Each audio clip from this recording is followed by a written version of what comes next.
মিঠু ভাই আমি আপনার কাছে আবদার করছি, আমার আবদার এবং দর্শকের আবদার, যে দুইজনকে বিয়ে করিয়ে দেন।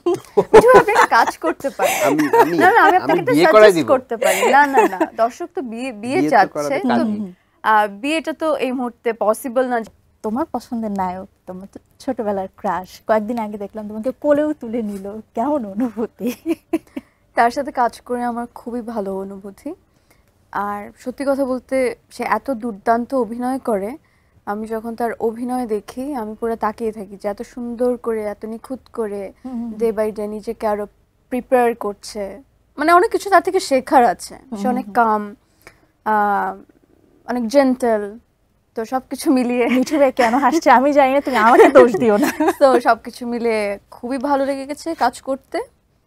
আর ইন ফিউচার আমি চাই তার সাথে আরো কাজ। আমরাও আসলে চাই, দর্শকও আসলে চাই। দর্শক এমন ভাবে চাই মিঠু ভাই আমি আপনার কাছে আবদার করছি, আমার আবদার এবং দর্শকের আবদার, যে দুইজনকে বিয়ে করিয়ে দেন।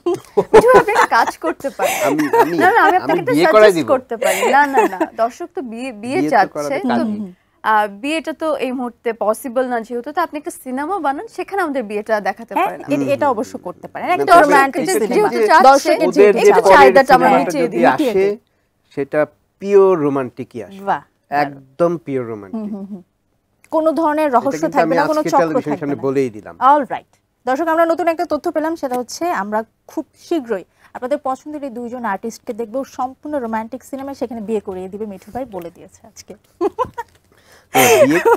তবে ওই বললাম আর কি। মন্দিরা, তুমি যেটা একটু আগে বলছিলে যে তুমি শুটিং সেটে একদমই বলা যায় সবচেয়ে সুইট পারসন, একদমই কথা বলো না, দুষ্টুমি করো না। লাস্ট ইন্টারভিউতে তো দেখলাম শুভ ভাইকে দারুণ পচিয়েছো, একদমই বিরক্ত করে ছেড়েছো বেচারাকে, কেন এটা করলে? শুধু আমারটা দেখলে, আর সে যে আমাকে বিরক্ত করেছে সেটা তো তুমি দেখলে না। এটাকে বলে রোস্টিং করা। আচ্ছা আমরা দুজনকে সেটা করেছি, রোস্টিং করা হয়েছে। তবে এই রোস্টিং এর আইডিয়াটা কিন্তু শুভ ভাইয়ের ছিল। আচ্ছা আচ্ছা, এবং দারুণ প্রমোশন ছিল, দারুণ হয়েছে এবং ভাইরালের পর্যায়ে চলে গেছে।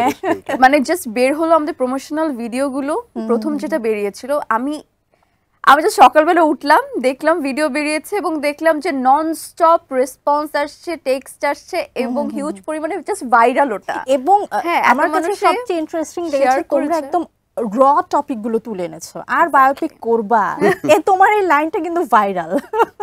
না না এটা কি ঠিক একটা শিল্পীকে পলিটিক্যাল জায়গা দিয়ে বিচার করা? কখন সে ক্যারেক্টার প্লে করছে, তাই না?